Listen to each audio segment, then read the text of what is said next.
Vamos a recibir al ministro de Trabajo y Seguridad Social, Pablo Mieres. Ministro, gracias por estos minutos. ¿Qué tal? Un gusto. Bueno, hay temas que no sé si nos podrá responder, pero se los tenemos que preguntar seguro, porque se levanta la emergencia sanitaria. No está firmada, pero es un hecho. Y hay cosas como la extensión del seguro de paro, son todos datos que...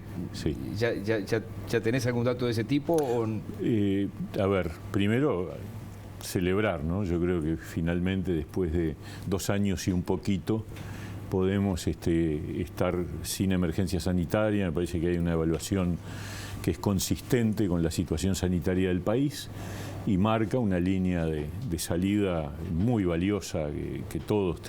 Hay que acostumbrarse a la no emergencia sanitaria. Yo pensaba en los 2 años y pico que estoy en el ministerio, bueno, cuando se apruebe el decreto va a ser el 14º día sin emergencia sanitaria. El resto todo el tiempo con emergencia sanitaria. O sea que todos tenemos que hacer un esfuerzo. 2 semanas, es cierto. Sí, es increíble.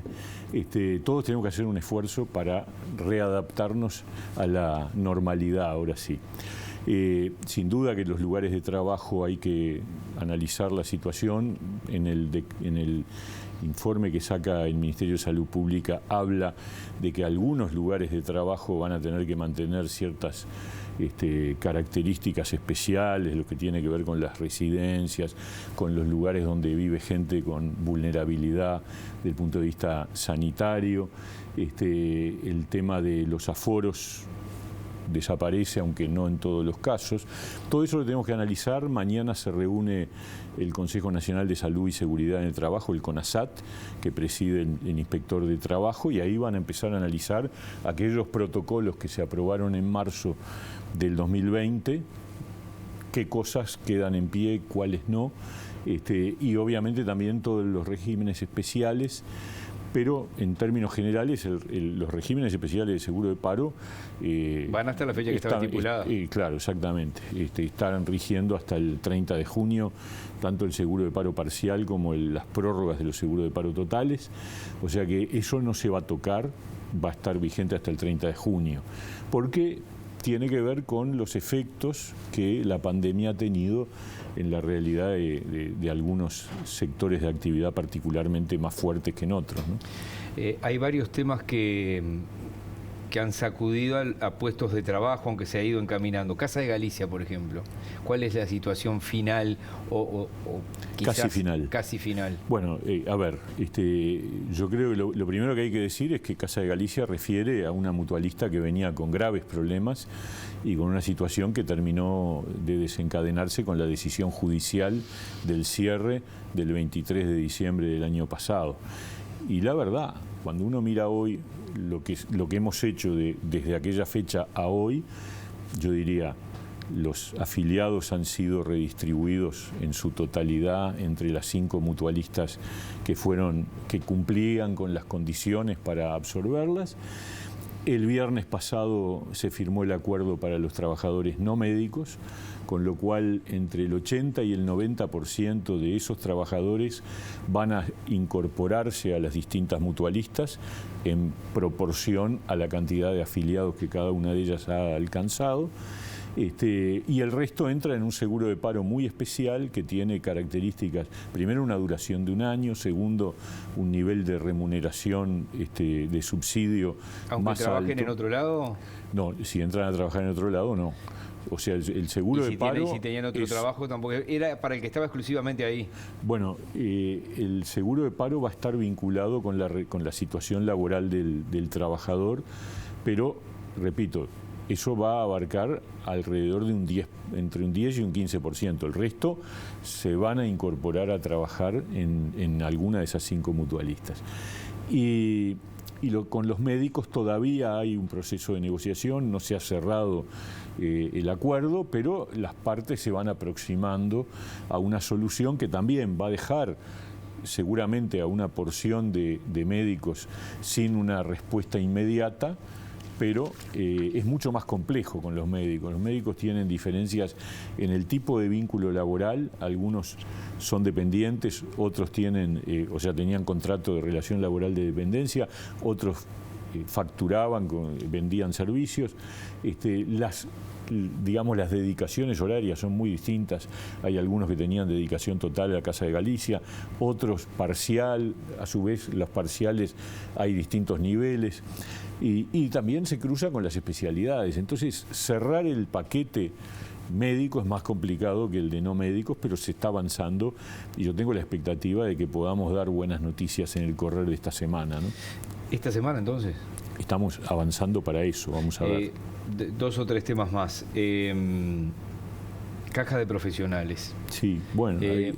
Con una situación extremadamente delicada, sobre todo de aquí al 2024. Sí, muy grave, porque la situación de caja de profesionales tiene que ver con un desequilibrio entre egresos e ingresos que empezó a tomar el patrimonio y se está de alguna manera consumiendo el patrimonio de manera tal de que hay un horizonte de 2-3 años que si no se resuelve ya con una resolución de urgencia, con medidas de urgencia, la situación se vuelve crítica. Para decirlo más claro, puede haber dificultades para pagar las obligaciones previsionales que la Caja tiene. Entonces, hay necesidad de medidas.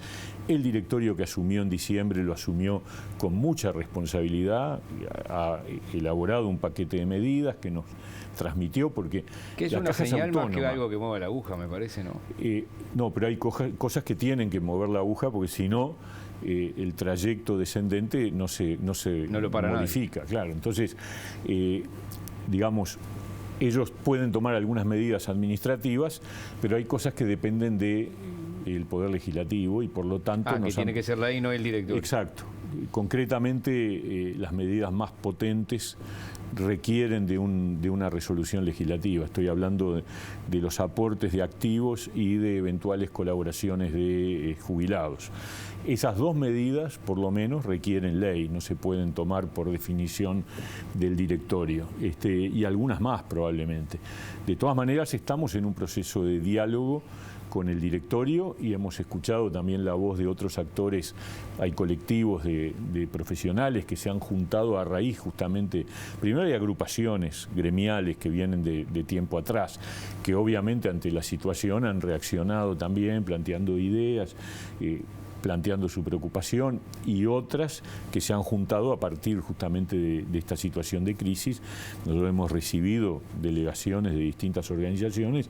Es lógico que haya preocupación, enojo, todo es lógico, entendible. Ahora hay que encontrar un camino de solución y está claro que esto refiere a un colectivo específico y por lo tanto las respuestas tienen que estar vinculadas a ese colectivo específico, ¿no?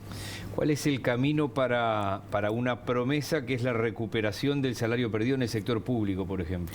Y bueno, justamente de acuerdo a lo que resolvimos a fin del año pasado en el Consejo Superior Público, donde estaban presentes el Ministerio de Economía, el Ministerio de Trabajo y del otro lado los sindicatos correspondientes al sector público, en este mes de abril tendríamos que empezar a armar las reuniones de trabajo para definir, para ponernos de acuerdo en cuánto es lo que se requiere para volver al poder adquisitivo preexistente y de qué manera se va a pagar.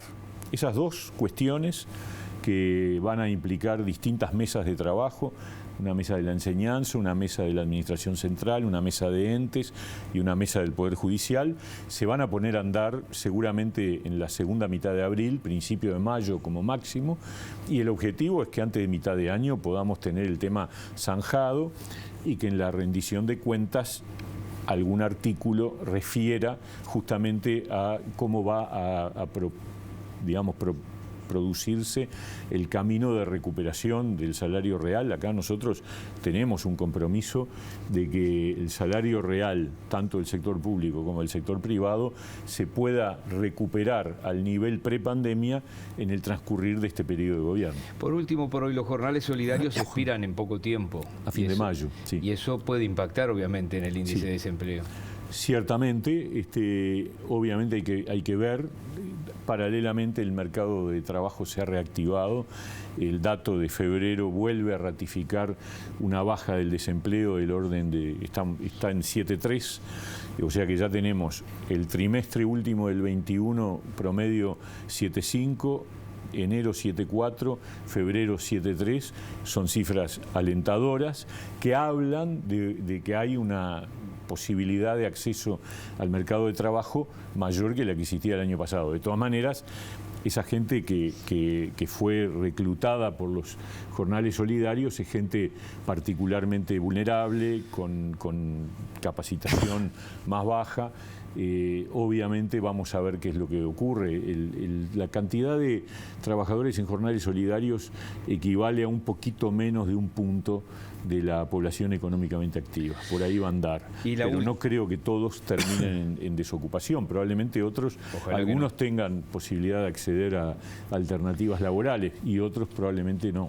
Por último, por hoy, el director del BPS, Ramón Ruiz, violó la Constitución de acuerdo a lo que... El Partido Colorado es que denuncia. Sí, lo vi, y si uno se atiene a lo que hemos visto en las redes sociales, sin duda que hay ahí una intervención en una actividad proselitista que le está vedada a los directores de los entes y servicios del Estado y particularmente los del Banco de Previsión Social. Ese es el artículo 77, inciso 4. El inciso 5 es que habla del presidente y los miembros de la Corte Electoral. Sí. ¿El presidente no cayó en lo mismo? Yo creo que no, porque es una ley del gobierno. El presidente no participó de actos en favor del no, simplemente mantuvo una opinión en reportajes y alguna conferencia de prensa. Hay quien dice que si los miembros de la Corte Electoral hubieran hecho lo mismo hubiera sido un escándalo.